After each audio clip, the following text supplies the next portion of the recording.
नमस्कार दोस्तों, संकल्प मैथ्स क्लासेस में आपका स्वागत है। हम कर रहे हैं लाभ हानि का भाग 7। किसी वस्तु के विक्रय मूल्य का मतलब सेलिंग प्राइस और क्रय मूल्य मतलब कॉस्ट प्राइस में 5:4 का अनुपात है। बताइए वस्तु को बेचने में कितने प्रतिशत का लाभ होता है। कॉस्ट प्राइस कितना दे रखा है 5, जो पहले दे रखा है वही पहले मान होगा, जो बाद में दे रखा है जो बाद का मान होगा। कॉस्ट प्राइस का मतलब होता है सेलिंग प्राइस। सेलिंग प्राइस दे रखा है, सेलिंग प्राइस अनुपात के कॉस्ट प्राइस दे रखा है उसने 5:4। जब हम किसी चीज़ को खरीद रहे 4 में और बेच रहे 5 में है तो उसको कितने का लाभ हो रहा है, 1 रुपये का लाभ हो रहा है। कितने का लाभ हो रहा है, 1 का लाभ हो रहा है। और प्रतिशत में कन्वर्ट करने के लिए 1 रुपये का लाभ हो रहा है, ये हमें दिख रहा है, ठीक है। और इसको प्रतिशत में कन्वर्ट करने के लिए हम कॉस्ट प्राइस का भाग देंगे। कॉस्ट प्राइस कितना है 4 और इंटू के 100, 25 चौका 100, 25% का उसको लाभ हो रहा है।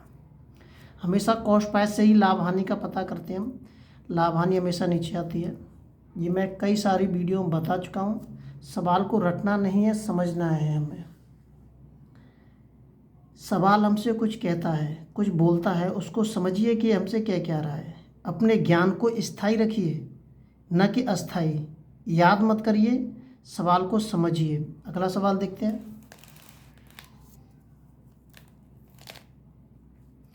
अगला सवाल कह रहा है कि एक सामान के क्रय मूल्य और विक्रय मूल्य में 2:3 का अनुपात है। लाभ प्रतिशत ज्ञात कीजिए। बिल्कुल ऐसे ही है। कॉस्ट प्राइस अनुपात के सेलिंग प्राइस दे रखा है 2:3। कॉस्ट प्राइस 2 है, सेलिंग प्राइस कितने का है 3 का। खरीद रहे 2 में है, बेच रहे 3 में है, तो लाभ कितने का हो रहा है, साफ दिख रहा है हमें कि 1 रुपये का लाभ हो रहा है। अब इसको कन्वर्ट में करने के लिए लाभ प्रतिशत में कन्वर्ट करना है हमें, तो कितने का किसका भाग देंगे, कॉस्ट प्राइस का भाग देंगे। इंटू के 100, कितने का लाभ हो रहा है उसको, 50% का लाभ हो रहा है। अगला सवाल देखते हैं। अगला सवाल कह रहा है कि किसी वस्तु का क्रय मूल्य उसके विक्रय मूल्य का 3/4 है। क्रय मूल्य मतलब कॉस्ट प्राइस। कॉस्ट प्राइस का मान कितना है, सेलिंग प्राइस का 3/4। सेलिंग प्राइस का 3/4। इसका ऊपर गुणा होगा और इसका इधर गुणा कर देता हूँ मैं, इसका इधर गुणा कर देता हूँ, इसका इधर गुणा कर देता हूँ। कॉस्ट प्राइस इंटू के 4 बराबर के सेलिंग प्राइस इंटू के 3। ये इसके नीचे आ जाएगा।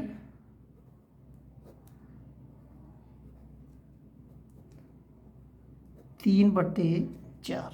इसको अनुपात में कन्वर्ट कर देते हैं।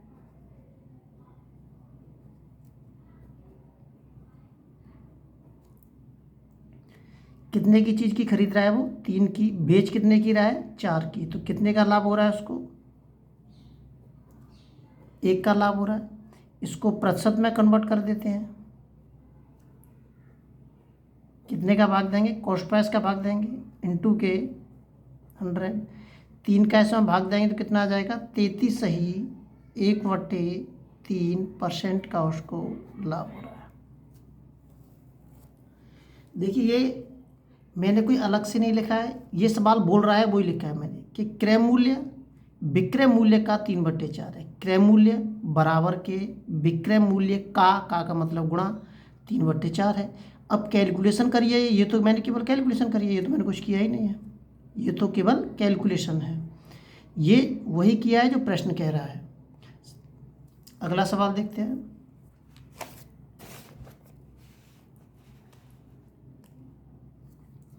अगला सवाल कह रहा है कि 15 अंडों को बेचने पर 3 अंडों के क्रय मूल्य के बराबर लाभ होता है। मतलब 15 अंडों का सेलिंग प्राइस, ठीक है। 15 अंडों का मतलब गुणा सेलिंग प्राइस बराबर के लाभ कितने के बराबर होता है? 3 अंडों का मतलब गुणा कॉस्ट प्राइस, 3 अंडों के बराबर होता है हमें। ठीक है, इसको इधर ले आइए कॉस्ट प्राइस को, और इसको इधर ले जाते हैं। सेलिंग प्राइस बट्टे कॉस्ट प्राइस बराबर के 3/15, 3 एकम 3 तो 5 15, सेलिंग प्राइस अनुपात के कॉस्ट प्राइस। सेलिंग प्राइस कितने का है? 1 का है। कॉस्ट प्राइस कितने का है? 5 का। ठीक है, तो इसका मतलब 5 अंडों पे 1 अंडे का लाभ हो रहा है हमें। ठीक है, इसको प्रतिशत में कन्वर्ट कर देते हैं। 1 अंडे का लाभ हो रहा है हमें कितने पे? 5 पे, इंटू के 100, 5 दूनी 10। इसका मतलब उसको कितने का लाभ हो रहा है? 20% का लाभ हो रहा है।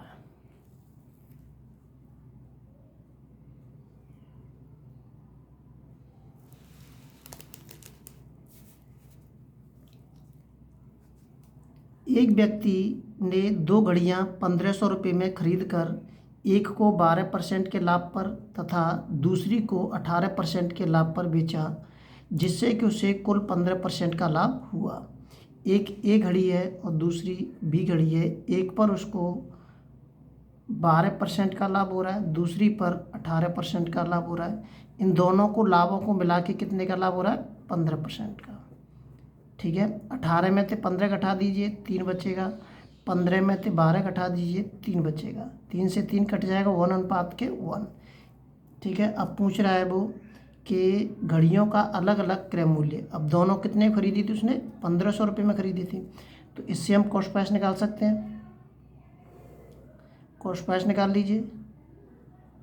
पहले ए घड़ी का कॉस्ट प्राइस निकालते हैं। तो ए घड़ी का मान कितना है? 1 है, इंटू के 1500 बट्टे 1 और 1 जोड़ देंगे, 2 का इसमें भाग दे दीजिए।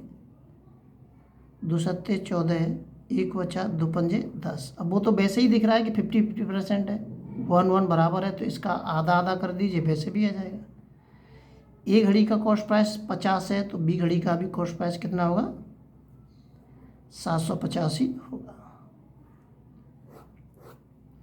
जब कभी भी किन्हीं 2 वस्तुओं का मान कॉस्ट प्राइस एक साथ दे दे या सेलिंग प्राइस एक साथ दे दे, तो जब तक हमें उसका अनुपात नहीं पता होगा दोनों वस्तुओं का, जब तक हम उनके मान को अलग अलग नहीं कर सकते हैं। चाहे वो कॉस्ट प्राइस दे दे कि दोनों घड़ियों का कॉस्ट प्राइस, या 2 पेनों का कॉस्ट प्राइस, या 2 घड़ियों का सेलिंग प्राइस, या 2 पेनों का सेलिंग प्राइस, वो एक साथ अगर दे देता है, तो जब तक हम उन दोनों चीज़ों का अनुपात नहीं निकाल लेंगे, आप मान को अलग अलग नहीं कर सकते। इसी से तो अलग अलग करेंगे हम।